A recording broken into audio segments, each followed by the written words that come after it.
Hello दोस्तों, कैसे हैं आप सभी। स्वागत है आपका आपके चैनल द आउटलुक क्लासेस में। मैं हूं नीरज। जैसा कि आप लोगों का एग्ज़ाम लगा हुआ है यूपी पुलिस का, तो उस एग्ज़ाम को ध्यान में रखते हुए हम लोगों ने जनरल स्टडीज़ के जो मेन सब्जेक्ट हैं पॉलिटी, हिस्ट्री, ज्योग्राफी और इकोनॉमिक्स, तो हम लोगों ने ये डिसाइड किया था कि इनको एमसीक्यू फॉर्मेट में लेके जाएं। देखिए जीएस के जितने भी टॉपिक हैं तो अब बहुत ज़्यादा टाइम बचा नहीं है, तो उसको ध्यान रखते हुए हमारी टीम ने ये डिसाइड किया है कि आपको एमसीक्यू फॉर्मेट में 20 दिन लगातार क्वेश्चन सॉल्व करवाए जाएंगे जो आपके एग्जाम के लिए फ्रूटफुल होंगे। और आप सभी से ये निवेदन है कि आप प्रॉपरली ये पूरा क्लास देखेंगे तो आपके एग्जाम्स में जो 38 क्वेश्चन आते हैं यूपी पुलिस के एग्जाम्स में, वो एक भी क्वेश्चन, जितने भी 38 जो क्वेश्चन आते हैं वो आपके पूरे कवर होंगे, मैं आपको यकीन दिलाता हूँ। तो आप ये क्लास पूरा देखिएगा। देखिए, सबसे पहले क्या है कि हम लोगों ने इस टॉपिक को इसलिए चुना है फंडामेंटल राइट को, क्योंकि फंडामेंटल राइट से क्वेश्चन हर वनडे एग्जाम्स में आता है और इसमें भी आने की इसकी पूरी संभावना है, ठीक है ना। और मैं चाहता हूँ कि इस टॉपिक से आपका एक भी क्वेश्चन न छूटे, तो आप ये पूरा क्लास देखेंगे और जैसे ही आपको उससे आपको एक मोटिवेशन मिलेगा कि हाँ, अब आपसे फंडामेंटल राइट से जुड़ी चीज़ें आपको आ रही हैं तो आप इसको सही करके आएंगे। तो देखिए, फंडामेंटल राइट के बारे में हम लोग स्टार्ट करते हैं। पहले एक फंडामेंटल राइट के बारे में एक जनरल सा हम लोग ब्रीफ जानकारी ले लेते हैं, ठीक है ना। उसके बाद हम लोग एमसीक्यू सॉल्व करेंगे। तो देखिए, जो फंडामेंटल राइट है, मौलिक अधिकार,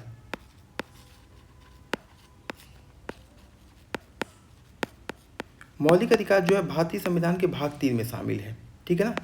किस में है? भाग 3 में है। पहला इन्फॉर्मेशन है। फिर दूसरी बात ये आती है कि फंडामेंटल राइट को कहाँ से लिया गया है या किस देश की संविधान से लिया गया है, तो उसका आंसर हो जाएगा यूएसए, यानी कि यूएसए के संविधान से लिया गया है।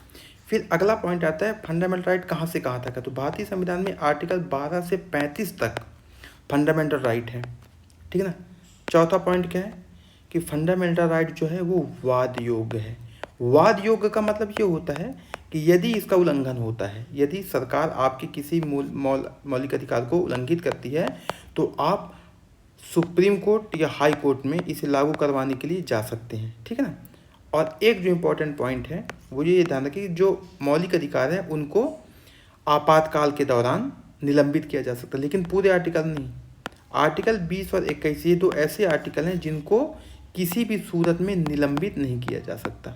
तो ये हम लोगों का एक ब्रीफ इंफॉर्मेशन है। देखिए, इनको आपको ध्यान में रखना है कि मौलिक अधिकार किस पार्ट में आते हैं, तो भाग 3 में आते हैं।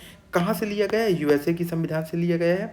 12 से 35 तक आपके मौलिक अधिकार आते हैं। 12 से 35 तक में ये वाद योग्य है, ठीक है ना। वाद योग्य यानी कि अगर इसका उल्लंघन होता है तो आप सुप्रीम कोर्ट या हाई कोर्ट जा सकते हैं। और आर्टिकल 20 और 21 ये दो ऐसे आर्टिकल हैं जो किसी भी सूरत में निलंबित नहीं हो सकते। ये पॉइंट ध्यान रखना है, ठीक है। तो एक जनरल सा इन्फॉर्मेशन है, आपके एग्जाम्स में अगर आएगा तो इनसे आएगा, लेकिन अब आर्टिकल तो हम लोग प्रॉपर डिस्कस करेंगे, बट ये एक छोटा छोटा इन्फॉर्मेशन है आपके लिए। अब देखिए, हम लोग देखते हैं पहला क्वेश्चन क्या है। तो देखिए, पहला क्वेश्चन क्या है, भारतीय संविधान में किन अनुच्छेदों के अंतर्गत मौलिक अधिकार का प्रावधान किया गया है। अब देखिए, हम लोगों ने ऑप्शंस को ऐसे सेट किया हुआ है कि चारों ऑप्शन से आपको एक कुछ ना कुछ इन्फॉर्मेशन मिलेगा। तो जैसे लिखा है कि भारतीय संविधान में किन अनुच्छेदों के अंतर्गत मौलिक अधिकार का प्रावधान किया गया, अभी मैंने जस्ट आपसे डिस्कस किया है। तो अनुच्छेद जो 12 से 35 है उसमें मौलिक अधिकार की बात की गई। बाकी जो ये ऊपर 3 ऑप्शन है उनमें क्या क्या है, तो जैसे 5 से 11 है, तो 5 से जो 11 की आर्टिकल है उसमें सिटीजनशिप की बात की गई है, यानी कि नागरिकता की बात की गई है, सिटीजनशिप। आर्टिकल जो 36 से 51 है उसमें डीपीएसपी की बात की गई है। डीपीएसपी मतलब राज्य के नीति निर्देशक तत्व, ठीक है ना। ये जो भाग 4 में है, भाग 4 में है, ये भाग 2 में है, ये भाग 2 में है। और ये फंडामेंटल ड्यूटी, अनुच्छेद 51 में फंडामेंटल ड्यूटी है, मूल कर्तव्य। तो जो मूल कर्तव्य है वो भाग 4 का में है। तो देखिए, एक क्वेश्चन से आपको कितने इन्फॉर्मेशन मिल गए, आपको ये पता चल रहा है कि जो सिटीजनशिप का प्रावधान है वो 5 से 11 के बीच में है, जो डीपीएसपी का प्रावधान है वो 36 से 51 में है, और जो फंडामेंटल ड्यूटी के प्रावधान है वो 51A में है। और इनके भाग भी यहाँ पे बता दिए गए। एक इन्फॉर्मेशन और मैं इसमें देना चाहूँगा कि जैसे सिटीजनशिप है, तो हम लोगों ने इसको ब्रिटेन के संविधान से लिया हुआ है। एकल नागरिकता, हमारे यहाँ एकल नागरिकता का प्रावधान है, ब्रिटेन में भी वही चीज़ है। 12 से 35 में जो मूल अधिकार है वो यूएसए से लिया गया है। जो आर्टिकल 36 से 51 है डीपीएसपी, वो हम लोगों ने आयरलैंड के संविधान से लिया है, ठीक है, आयरलैंड। और जो एफडी है यानी कि फंडामेंटल ड्यूटी, ये हम लोगों ने कहाँ से लिया है, रूस से लिया हुआ है, यानी कि तत्कालीन यूएसएसआर से। तो आपको इससे कंफ्यूज नहीं होना। तो इसका आंसर हो जाएगा बी। नेक्स्ट क्वेश्चन पे चलते हैं हम लोग। हाँ, मौलिक अधिकार का प्रावधान किस भाग में किया गया है? अभी देखिए हम लोगों ने यहाँ पे एक डिस्कस किया है कि भाग, यहाँ पे हम लोगों ने बताया था कि भाग 3 में, ठीक है ना। तो आप लोगों को ध्यान में रखना है। और इसके साथ एक चीज़ और आप देखिएगा कि यहाँ पे 4 भाग हैं। अब मैं आपको एक एक करके चारों भाग में बताऊँगा तो आपको एक एडिशनल इन्फॉर्मेशन मिल जाएगा। जैसे भाग 1 की बात करते हैं तो भाग 1 में लिखा गया संघ एवं उसका राज्य क्षेत्र, यानी कि यूनियन एंड इट्स टेरिटरीज, ठीक है ना। तो अगर कभी कोई पूछे कि संघ एवं उसका राज्य क्षेत्र किस भाग में है तो भाग 1 में है। भाग 2 में सिटीजनशिप है यानी कि नागरिकता। भाग 3 में फंडामेंटल राइट है, ठीक है ना, फंडामेंटल राइट। इसको मैं इंग्लिश में शॉर्ट फॉर्म में भी लिखता हूँ ताकि हम समय अपना बचा सकें, आपका भी समय बचेगा, हमारा भी समय बचेगा। भाग 4 में डीपीएसपी है, ठीक है ना। तो इसका आंसर हो जाएगा इस क्वेश्चन का, क्या हो जाएगा, सी हो जाएगा। नेक्स्ट क्वेश्चन देखिए, भारतीय संविधान का कौन सा अनुच्छेद समानता के अधिकार की गारंटी देता है? देखिए, भारतीय संविधान में मैं एक आपको एक इन्फॉर्मेशन और दे दूं कि जैसे मौलिक जो अधिकार हैं यानी जो फंडामेंटल राइट है, इसमें टोटल 6 प्रकार के अधिकार दिए गए हैं, ठीक है ना। एक दिया गया है right to equality, right to equality यानी कि इसको बोलते हैं समानता का अधिकार। Right to freedom, right to freedom यानी कि स्वतंत्रता। फिर एक राइट है एक्सप्लॉयटेशन, राइट अगेंस्ट, अगेंस्ट यहाँ पे अगेंस्ट शब्द होगा, 1 मिनट।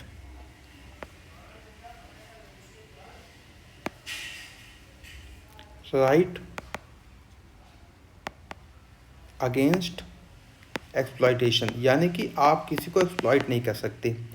अगला है राइट टू रिलीजियस फ्रीडम यानी कि धार्मिक स्वतंत्रता। अब देखिए इस चीज़ से आप कितने क्वेश्चन सॉल्व करेंगे, आप देखते जाइए केवल, ठीक है ना। राइट टू रिलीजियस फ्रीडम हो गया। अब आता है एक होता है कल्चरल फ्रीडम। थोड़ा बीच बीच में मेरे पेन में एक प्रॉब्लम आ जाती है, तो ठीक है ना। कल्चरल यानी कि कल्चरल जो फ्रीडम की बात की गई है वो भी है। और एक होता है कॉन्स्टिट्यूशनल रेमेडीज की, ठीक है ना, कॉन्स्टिट्यूशनल रेमेडीज यानी कि संवैधानिक उपचार। अब इसको ध्यान में रखिए कि ये कहाँ से कहाँ तक है। जैसे इक्वालिटी की जब बात आएगी तो 14 से 18, फ्रीडम की बात आएगी तो 19 से 22, एक्सप्लॉयटेशन की बात आएगी तो 23 से 24, रिलीजियस फ्रीडम की बात आएगी तो 25 से 28, कल्चरल फ्रीडम की बात आएगी तो 29 से 30। इसी में अल्पसंख्यकों की बात की गई है, ये वही आर्टिकल है, ठीक है ना। और 30 में आएगी आर्टिकल 32। तो ये इन्फॉर्मेशन आप ध्यान में रखिएगा, आपको बहुत काम आएगा, ठीक है ना।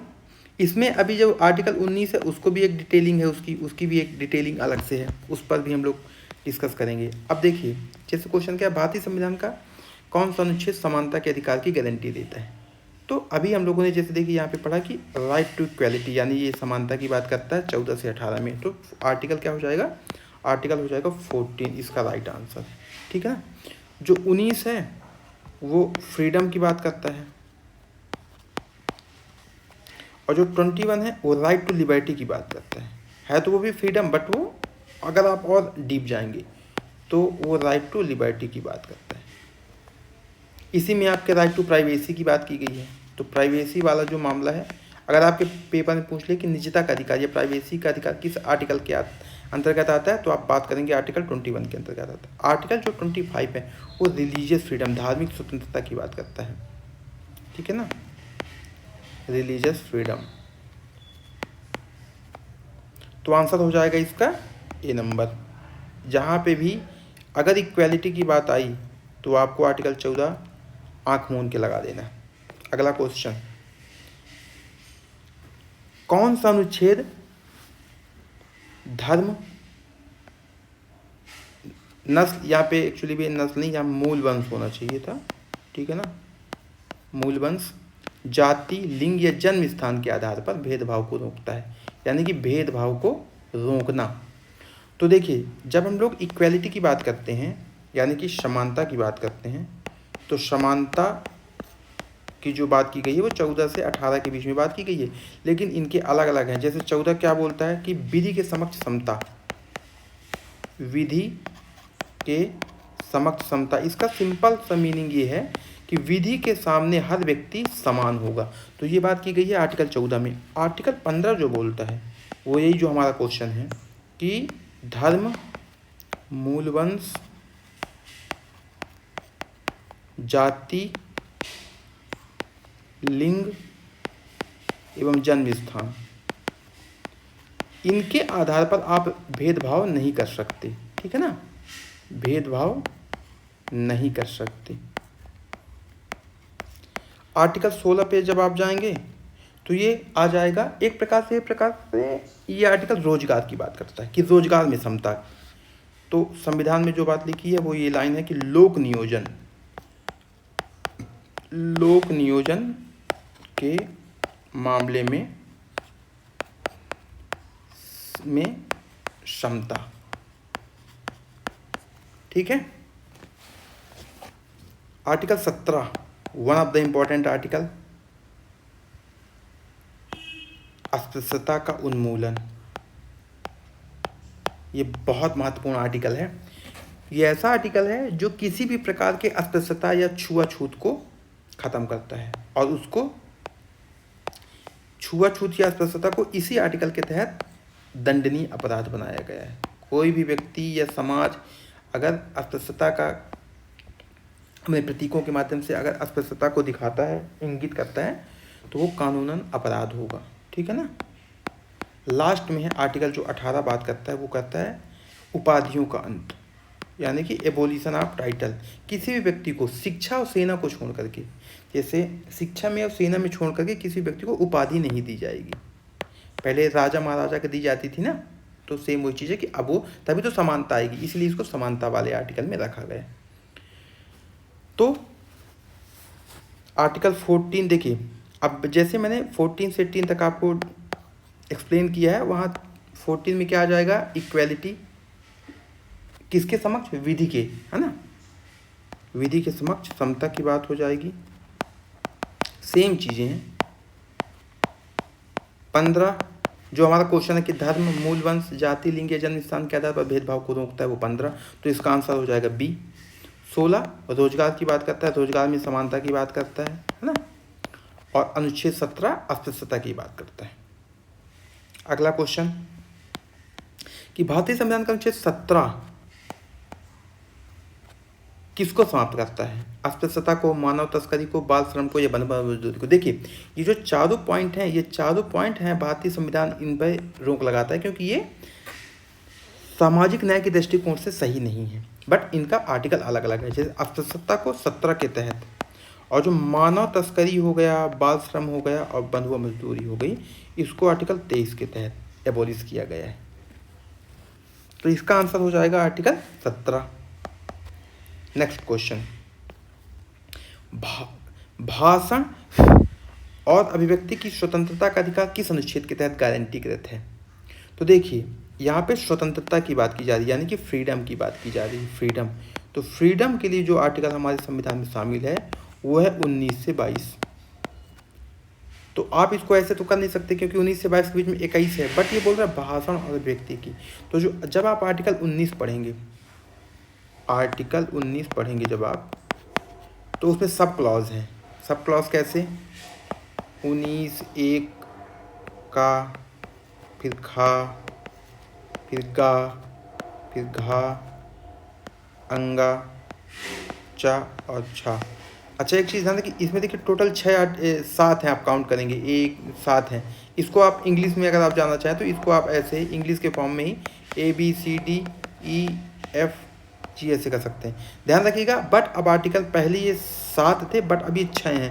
इनमें से एक आर्टिकल जो ये F वाला सेक्शन है उसको एबॉलिश कर दिया गया है 44th अमेंडमेंट के तहत, और वो क्या था, राइट टू प्रॉपर्टी, यानी कि संपत्ति के अधिकार को ख़त्म कर दिया गया है, संपत्ति का अधिकार। लेकिन मैं कुछ कीवर्ड्स बताऊंगा जो आपको ध्यान में रखना है इन आर्टिकल के कंटेक्स्ट में, और कभी कोई पूछे तो किसी भी एग्जाम में तो आप कर लेंगे। जैसे ए है तो ये क्या बोलता है, वाक एवं अभिव्यक्ति की स्वतंत्रता, यानी कि आपकी स्पीच की बात करता है, वाक एवं अभिव्यक्ति, अभिव्यक्ति, ठीक है ना, इसकी बात करता है। जो बी वाला है पार्ट वो ये बोलता है कि शांतिपूर्वक आप कहीं भी सम्मेलन कर सकते हैं, शांतिपूर्वक सम्मेलन। जो सी है ये बोलता है आपको संघ बनाने की और सहकारी समिति बनाने की, यानी कोऑपरेटिव सोसाइटीज़ की। तो कभी जब आपसे ये पूछा जाए कि सहकारी समिति का प्रावधान किस आर्टिकल में है तो आप बता सकते हैं 19(1) गा या सी। जो डी बोलता है, अनुच्छेद डी 19(1) डी, वो क्या बात करता है, 3 हो गए। एक हो गया आपका वाक एवं अभिव्यक्ति की स्वतंत्रता, एक हो गया आपका शांतिपूर्ण सम्मेलन का, एक हो गया संघ एवं सहकारी समिति बनाने का। अब जो घा है वो ये बोलता है कि आप भारत में कहीं भी आबाद असंचरण कर सकते हैं, यानी घूम सकते हैं, ठीक है ना, आबाद संचरण। जो ई है, ई क्या बोलता है कि आप भारत के किसी भी क्षेत्र में निवास करने या बस जाने की स्वतंत्रता, निवास करना। और जो जी है वो ये बात बोल रहा है कि आपको किसी प्रकार के व्यापार या व्यवसाय करने की, यानी कि बिजनेस आप कर सकते हैं, व्यापार कर सकते हैं। लेकिन ध्यान रखना है कि ये जितने भी आर्टिकल हैं ऐसा नहीं है कि आपको इनमें पूरी छूट है ना, इनमें एक लिमिटेशन लगाई गई है कुछ आधारों पर। तो ये हम लोग जब थ्योरी की क्लास करेंगे उसमें डिस्कस करेंगे, ठीक है ना। अभी आपका एग्जाम भी बहुत कम टाइम बचा हुआ है तो उसको ध्यान में रखते हुए अभी हम लोग केवल यही डिस्कस करते हैं, क्योंकि आपके पेपर में यही पूछेगा। तो भाषण और व्यक्ति की स्वतंत्रता का अधिकार, आर्टिकल 19 इसका आंसर हो जाएगा, ठीक है। नेक्स्ट क्वेश्चन देखिए क्या बोला, कौन सा अनुच्छेद पेशे, व्यापार या व्यवसाय की स्वतंत्रता प्रदान करता है। तो देखिए अभी मैंने आपको बताया व्यवसाय, ABCDE, आप ध्यान रखिएगा। पहले में क्या है आपका, अभिव्यक्ति की स्वतंत्रता। सेकंड में क्या है आपका कि सम्मेलन आप कर सकते हो, है ना। थर्ड में क्या है आपका, संघ या कोऑपरेटिव सोसाइटीज़ का है। डी में क्या है, आबाद असंचरण की है। और जी में जो है वो व्यवसाय की है। तो ये हो जाएगा आपका ए। नेक्स्ट क्वेश्चन, निम्नलिखित में से कौन सा मौलिक अधिकार नहीं है। Which of the following is not a fundamental right. देखिए जब हम लोगों ने शुरुआत में चर्चा किया है पूरे 6 आर्टिकल के बारे में, जब मैंने आपको बताया कि 14 से 18 में क्या है, 19 से 22 में क्या है, वहाँ पे मैंने आपको ये बताया था कि समानता का अधिकार 14 से 18 में आ गया। धर्म की स्वतंत्रता का अधिकार जो है आपके वो 25 से 28 में आ गई, ठीक है ना। 23 से 24 में एक्सप्लॉयटेशन आ गया, ठीक है। और शिक्षा का अधिकार जो है वो भी फ्रीडम के तहत आता है, आर्टिकल 21A। इसमें आपकी क्या है, राइट टू एजुकेशन, यानी एजुकेशन की जो बात की गई है वो आर्टिकल 21A में की गई है। तो सिंपल है, शिक्षा का अधिकार, धर्म की स्वतंत्रता का अधिकार, समानता का अधिकार आपका मौलिक अधिकार है, बट यहाँ पूछा नहीं है। तो संपत्ति का अधिकार मैंने आपको बताया ना कि 44th अमेंडमेंट के तहत इसको एबॉलिश कर दिया गया है। तो कभी अगर आपसे ये पूछे कि किस अमेंडमेंट के तहत संपत्ति के अधिकार को मौलिक अधिकार से हटा दिया गया, तो वो 44th अमेंडमेंट हो जाएगा, ठीक है ना। इसका डेट भी ध्यान रखें 1978, और इसको बना दिया गया एक लीगल राइट, यानी ये अब संपत्ति का अधिकार मौलिक अधिकार न होगा, अब एक विधिक अधिकार है, विधिक, ठीक है। तो इसका आंसर हो जाएगा आपका संपत्ति का अधिकार। राइट टू प्रॉपर्टी आपका मौलिक अधिकार प्रेजेंट में नहीं है। नेक्स्ट क्वेश्चन, जीवन और व्यक्तिगत स्वतंत्रता के अधिकार की गारंटी किस अनुच्छेद के तहत? ये मुझे लगता है कि अगर हम लोग 12 से 35 के बीच में कोई आर्टिकल की बात करें कि कौन से इंपॉर्टेंट आर्टिकल हैं, तो आप ध्यान रखिएगा 14, 19, 21 और 32, ये 4 ऐसे आर्टिकल हैं जो बहुत इंपॉर्टेंट हैं, आप इनको जरूर ध्यान में रखिएगा, ठीक है ना। उन्हीं में से है आर्टिकल 21।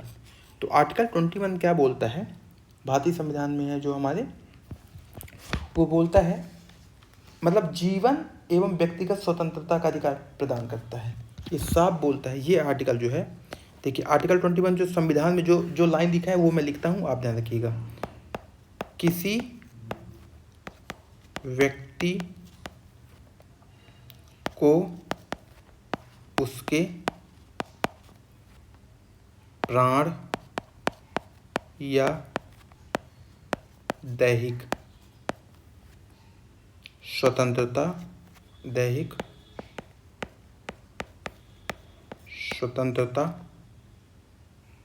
से विधि द्वारा स्थापित प्रक्रिया के अनुसार ही वंचित किया जाएगा। अब समझिए आप कि अगर विधि में कोई अनुसार वंचित, अगर विधि में कोई बात लिखी जाएगी, जैसे कोई व्यक्ति अपराध किया किसी ने, तो अगर उसको फांसी की सज़ा दी जा रही है ना, तो विधि के अनुसार दिया जा रहा है। तो यही बात है, ये चीज़ आपको ध्यान रखनी है कि वंचित किया जाएगा।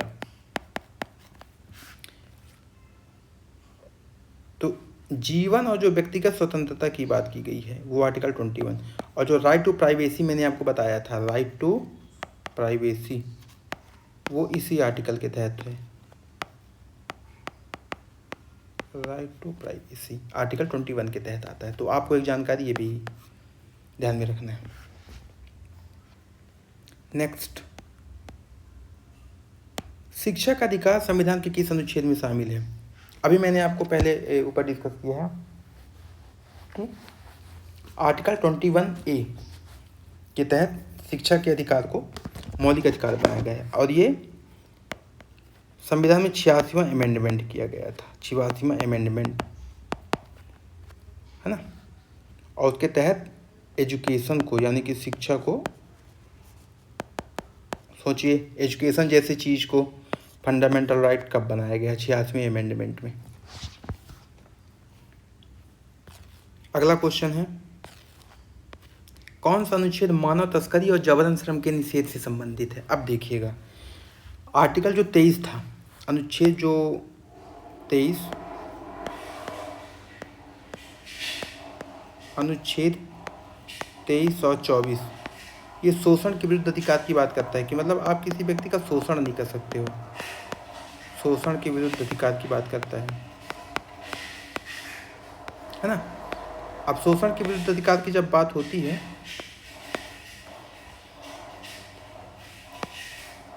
शोषण के विरुद्ध अधिकार, तो उसमें 2 आर्टिकल आते हैं, आर्टिकल 23 और 24। इसी के तहत आप मानव तस्करी या बलात्संग जैसी चीज़ें नहीं कर सकते। तो समझिए आप कि मानव तस्करी एवं बलात्संग, फोर्स्ड लेबर जिसको बोला जाता है, उस पर बैन लगाया गया है, ठीक है ना, बलात्संग। तो आपका जो क्वेश्चन है कि कौन सा अनुच्छेद मानव तस्करी और जबरन श्रम को निषेध करता है, वो है आर्टिकल 23, इसका आर्टिकल है 23। नेक्स्ट क्वेश्चन, धर्म की स्वतंत्रता का अधिकार किस अनुच्छेद के तहत गारंटीकृत है, मतलब दिया गया है? तो देखिए हम लोगों ने प्रारंभ में डिस्कस किया था कि 25 से 28 का जो आर्टिकल है वो रिलीजियस फ्रीडम की बात करता है, ठीक है ना। तो इसका आंसर हो जाएगा ए। इसमें अलग अलग पॉइंट है कि आर्टिकल 25 आपको क्या बोलता है। आर्टिकल 25 बोलता है कि आप अंतःकरण से धर्म को मान सकते हैं, प्रचार कर सकते हैं, है ना, आचरण कर सकते हैं, किसी भी प्रकार के धर्म की प्रचार कर सकते हैं, आचरण कर सकते हैं। यही सारी बातें की गई है आर्टिकल 25 में। अगला क्वेश्चन है कि कौन सा अनुच्छेद अल्पसंख्यकों के हितों की सुरक्षा प्रदान करता है। देखिए, अल्पसंख्यक शब्द जो है वो संविधान में कहीं पे भी बात नहीं की गई है, स्पष्ट नहीं है कहीं भी, ठीक है, अल्पसंख्यक। लेकिन संविधान में बात कही गई है, वो है आर्टिकल है 29 और 30। 2 आर्टिकल हैं, 29 और 30। तो यहाँ जैसे ऑप्शन में आर्टिकल 29 दिया है, तो अल्पसंख्यक के हितों की सुरक्षा का प्रावधान आर्टिकल 29 में किया गया है। अगला क्वेश्चन है, संवैधानिक उपचार का अधिकार किस अनुच्छेद के तहत प्रदान किया गया। मैंने आपको प्रारंभ में ही बताया था, आर्टिकल 32 को संवैधानिक उपचार का अधिकार कहा गया है। इसका मतलब यह है कि यदि आपका कोई भी अधिकार उल्लंघित हो रहा है, उल्लंघन होने पर आप इसी अधिकार का प्रयोग करके या तो आप सुप्रीम कोर्ट या तो आप हाई कोर्ट, कहीं पे भी, जहाँ पे भी आप जाना चाहें वहाँ आप जा सकते हैं। डॉक्टर भीमराव अम्बेडकर ने इसी आर्टिकल को क्या कहा था, भारतीय, इसको बोला था आत्मा एवं हृदय संविधान का, आत्मा एवं हृदय बोला था। क्यों कहा था, इसीलिए कहा था क्योंकि ये फंडामेंटल, चूँकि फंडामेंटल राइट बहुत ज़रूरी है और फंडामेंटल राइट को लागू कराने का जो अधिकार है वो संवैधानिक उपचार के अंतर्गत आर्टिकल 22 में, इसीलिए उन्होंने, अम्बेडकर जी ने इसे संविधान की आत्मा एवं हृदय कहा था। तो ये एक एडिशनल पॉइंट है जो आपको, आपके लिए ज़रूरी है। तो एक प्रकार से आप देखिए कि फंडामेंटल राइट का जो मोटा मोटा जो आर्टिकल है हम लोगों ने कवर कर लिया है पूरी तरह से, और आप अगर इसको पढ़ लेंगे इतने आर्टिकल को ही, तो आप यकीन मानिए कि आपके पेपर में फंडामेंटल राइट्स से इससे बाहर नहीं आएगा। तो मुझे आशा है कि आपको ये वीडियो पसंद आया होगा। तो आप हम लोगों का चैनल लाइक करिए, शेयर करिए और कमेंट करिए। इसी प्रकार हम लोग एक और टॉपिक लेकर आएंगे नेक्स्ट जल्दी ही आपके एग्ज़ाम के लिए, और जिससे आपके एग्ज़ाम और पुख्ता हो सके। धन्यवाद।